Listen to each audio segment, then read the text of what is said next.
My name is Tammy Collins, 29 years old. A few years ago, I was just trying to survive. I had a degree but no direction, a job that barely covered rent, and a constant feeling that everyone else was moving forward while I was stuck. So when my older brother Tom offered me a place to stay, it felt like a lifeline. Tom was always the dependable one, 9 years older. Steady job, a house in the suburbs. And his wife Karen was pregnant with their first child. I still remember her smile when I first arrived, that polite, slightly tired curve of her lips. "Your family, Tammy," she said softly, resting a hand on her belly. "Stay as long as you need. We'll make it work." For the first few weeks, it really did feel like home. I cooked most nights, cleaned without being asked, and tried to stay out of their way. I wanted to show gratitude, not become a burden. Sometimes Tom would come home late from work, loosen his tie, and collapse into a chair while I handed him a plate of pasta. "You're saving our lives," he'd say, half laughing.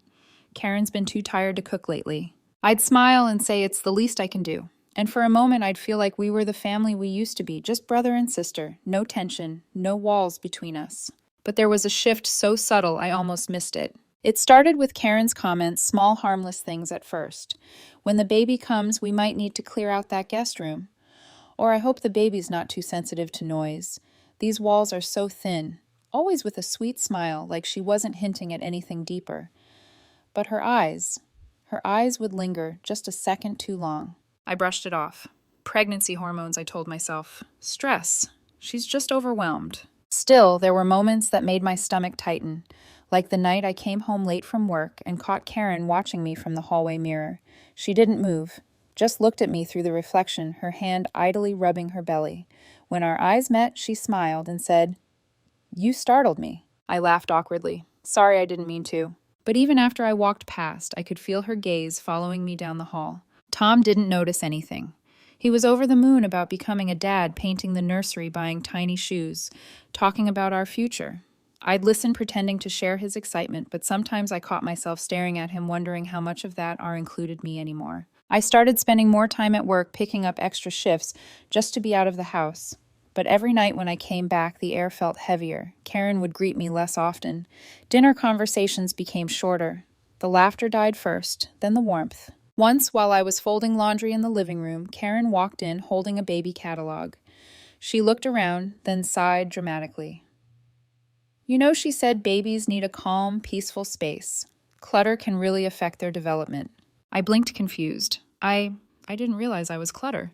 Her lips curved into a polite smile. "Oh, I didn't mean you, Tammy. Just the space. You know how small this house is." That night I couldn't sleep. I lay in bed staring at the ceiling, listening to the faint hum of the refrigerator downstairs and the sound of my brother's muffled laughter in the other room.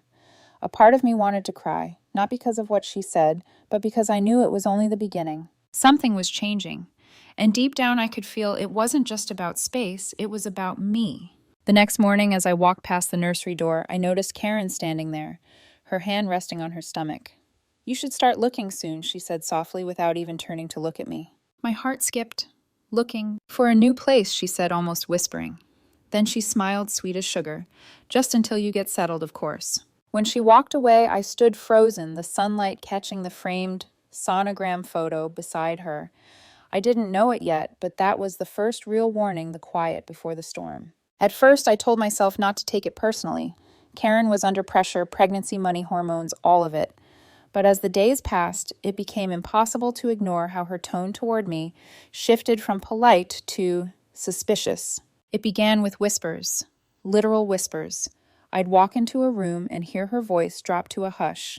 Once I caught my name, followed by, "It's not good for the baby." When she noticed me, she'd quickly change the topic, pretending to smile. One night over dinner, she said casually, "Tammy, I heard from Tom that some of your old college friends used to party a bit too hard. You don't hang around them anymore, right?" I looked up startled. "No, I barely talk to them now." She smiled, swirling her spoon in her soup. "Good. I just worry, you never know what kind of people might come around the baby." I frowned, unsure whether to laugh or defend myself. "Karen, no one's been here but me. I work, I come home. That's it." She nodded, still smiling, but her eyes flickered with something cold, something that didn't match her words. Tom didn't say anything. He just kept eating, the clinking of his spoon filling the silence. That was the first time I felt the floor tilt beneath me.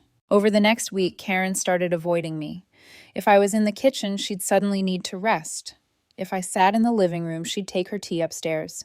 Even the scent of my cooking something Tom once said he loved seemed to bother her. "Tammy, the spices are a bit strong," she'd call out, fanning the air. I'm so sensitive to smells these days. One evening, after Tom left for work late, Karen appeared in the doorway while I was wiping the counter. She stood there quietly, her hands clasped behind her back. "I think we should talk," she said. Something about the way she said it made my skin prickle. She walked closer, her expression unreadable. "I don't know how to say this nicely," she began, "but you've been acting a little inappropriate." "Inappropriate," I repeated, blinking. "What do you mean?" She hesitated, watching my reaction. "You've been a bit flirty with Tom." The word hit me like a slap. I actually laughed, a nervous, incredulous sound. "Wait, what? Are you serious?" Her face didn't change. "Tom mentioned it too. He said he's noticed you being overly affectionate." My heart dropped. I could barely breathe. "Karen, that's insane. He's my brother. I'd never—" She raised a hand, cutting me off. "I'm not accusing you. I'm just telling you how I feel. And honestly, I don't feel comfortable with you here anymore, especially with the baby coming." For a few seconds, I couldn't speak. The room went silent, except for the faint ticking of the wall clock.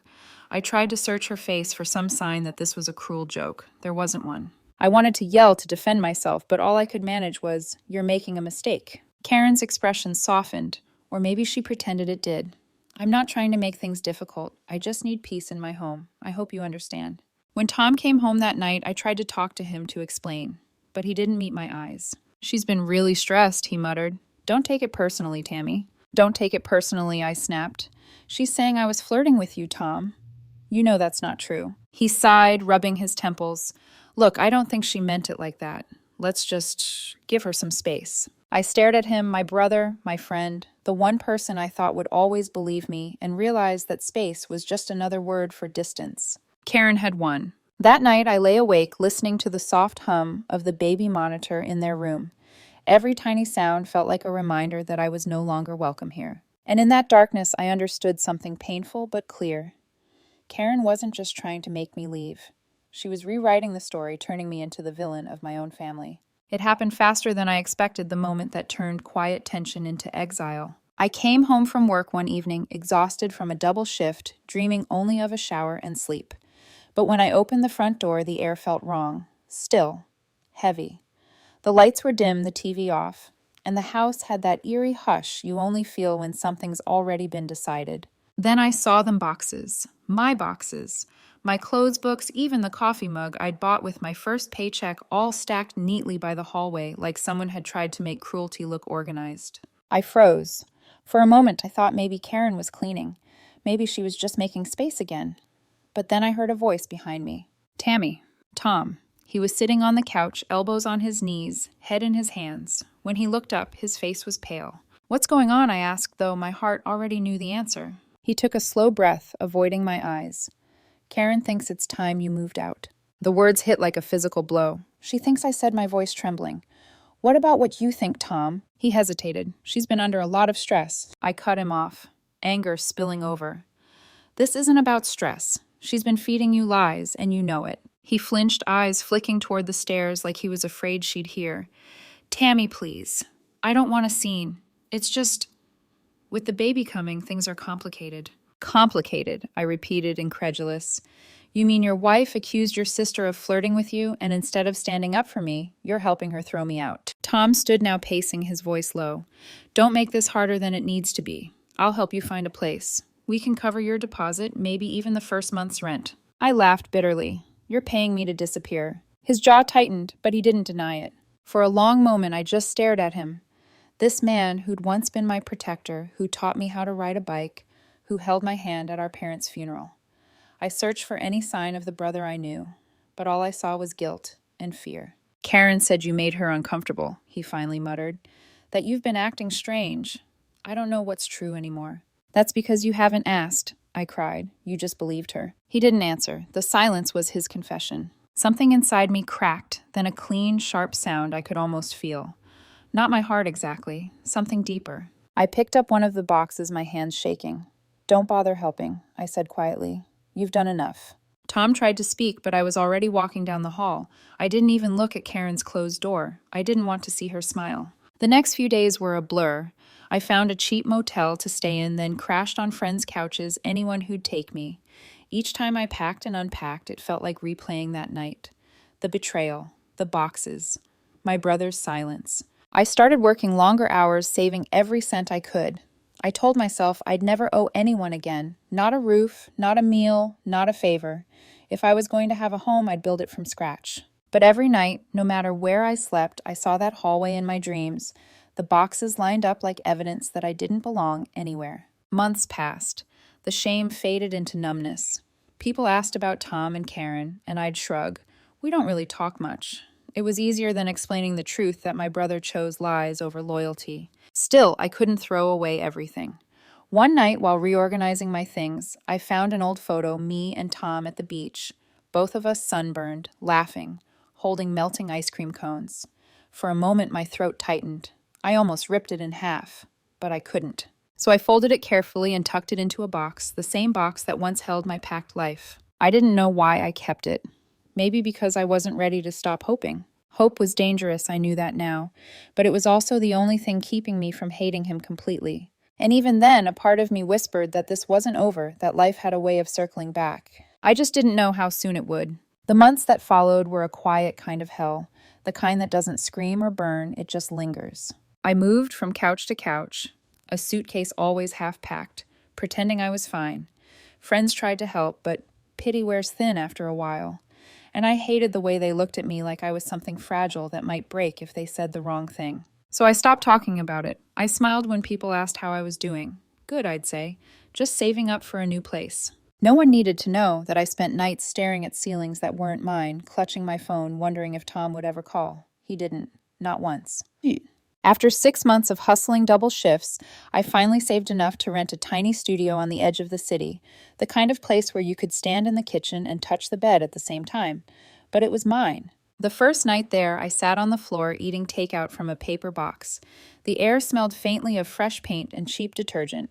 The window rattled every time a truck passed. But for the first time in years, I wasn't walking on eggshells. I could breathe. I started decorating one small thing at a time, a thrifted lamp, a secondhand bookshelf, a potted plant that leaned toward the sunlight like it believed in second chances. Every corner of that apartment carried a quiet kind of freedom. It wasn't glamorous, but it was safe. And safety, I realized, was underrated. Sometimes, though, memories slipped through the cracks. Like when I saw a father and daughter walking hand in hand at the farmer's market, I'd think of Tom teaching me how to cross the street, how he used to wait for me after school. Those memories felt like ghosts, familiar but impossible to touch. One night while cleaning, I found that old photo again, me and Tom at the beach. The edges were worn, the ink slightly faded. I stared at it for a long time, then slid it into the back of a kitchen drawer. Not in the trash, not on display, just somewhere in between. Because that's what my heart was, somewhere in between anger and love, resentment and grief. As time passed, I rebuilt myself quietly. I learned how to fix a leaky faucet, how to stretch a paycheck, how to sleep through silence. I stopped waiting for apologies that would never come. And little by little, I began to feel proud again. One afternoon, I was sitting by the window with a cup of tea sunlight painting the walls gold. I thought, this is peace. Not the loud, triumphant kind, the fragile, earned kind. But just as I started to believe the past was behind me, something inside me shifted, a flicker of unease. It was strange, like the calm before another storm.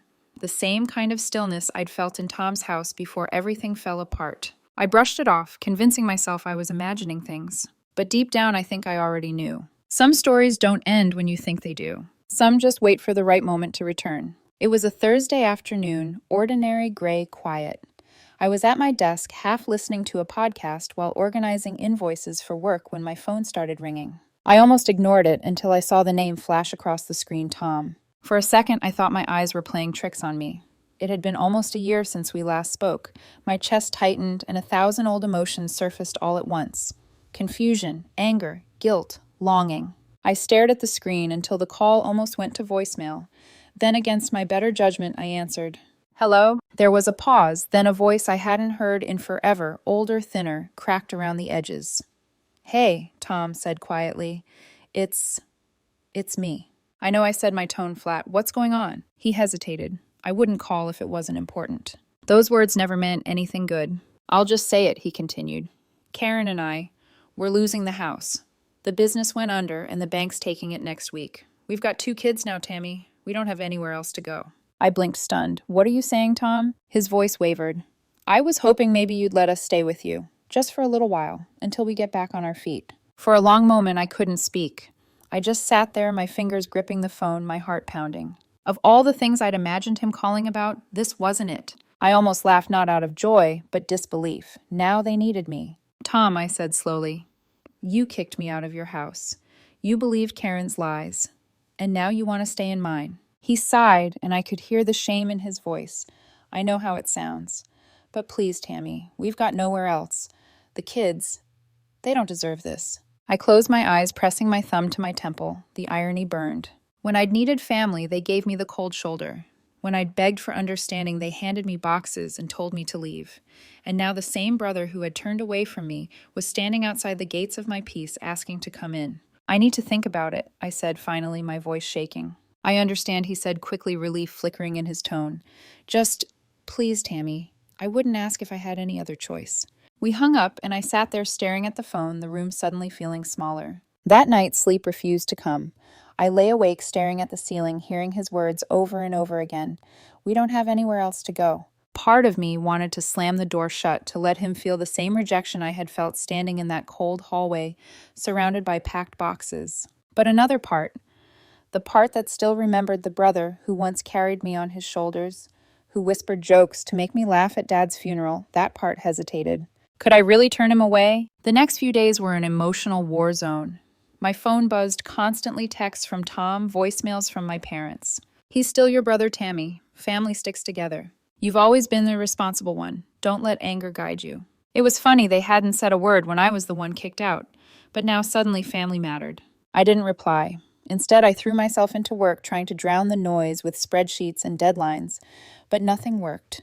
The past was knocking too loudly. On the 3rd night, I walked home in the rain. My umbrella had flipped inside out, and by the time I reached my apartment, I was drenched.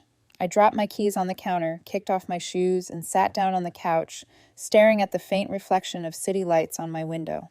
That's when I noticed something on my phone, a new voicemail from Tom. I pressed play. Hey, I don't know if you've decided yet, but we really don't have time. They're coming to change the locks tomorrow. I'm sorry for everything that happened before. I mean that.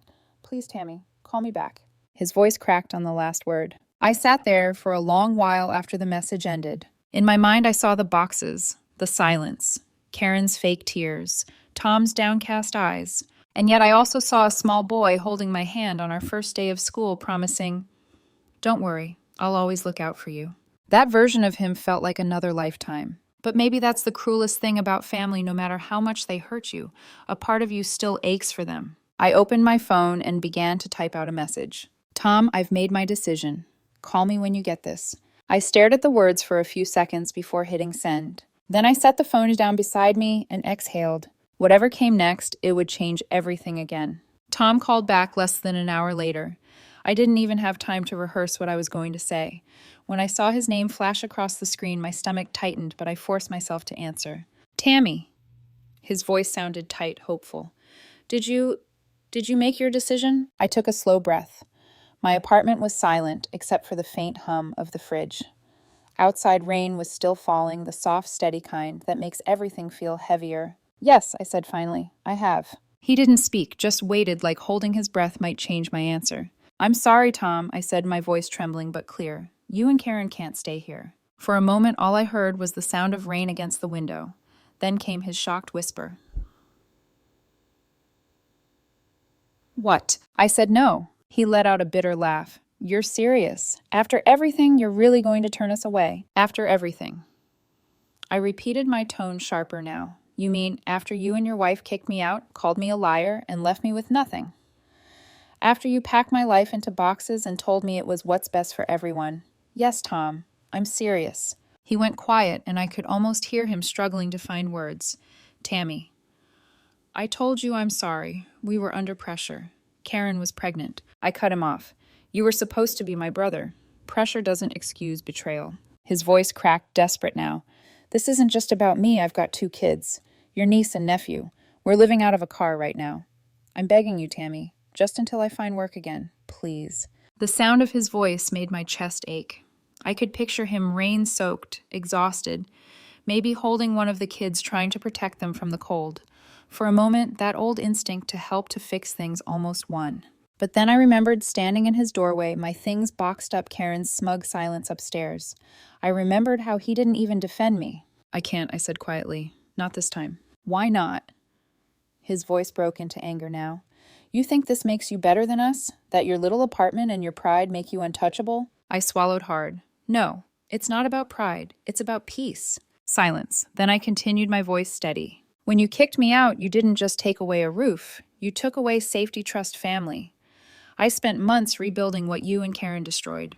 I worked until I could breathe again. This place, this life, it's the first peace I've had in years. And I won't risk that for people who once turned their backs on me." Tom didn't respond. I could hear him breathing short and uneven. "I'll help in other ways," I said after a moment. "There are shelters, programs, churches that can give you temporary housing. I'll even cover the deposit if you find a place. But you can't stay here." He exhaled shakily, a mix of defeat and disbelief. "So that's it?" "Yes." Another long silence, then softer. "You've changed." I smiled sadly, even though he couldn't see it. "That's the point." When I hung up, the quiet felt heavier than before. I set the phone down on the table and sat there staring at nothing, my hands trembling. Part of me expected to feel victorious, the sweet taste of karma, of standing up for myself. But it didn't feel like victory. It felt like mourning. Mourning the version of me who once believed family could fix everything. Mourning the brother I used to know, the one who would have never believed a lie over me. After a while, I got up and poured myself a glass of water. My reflection in the window looked tired but calm. I whispered into the empty room, "You taught me to fight for myself, Tom, just not in the way you expected." Days passed, and I didn't hear from him again. My parents texted once more, "You could have been kinder." I didn't respond. They hadn't been kind when I needed them either.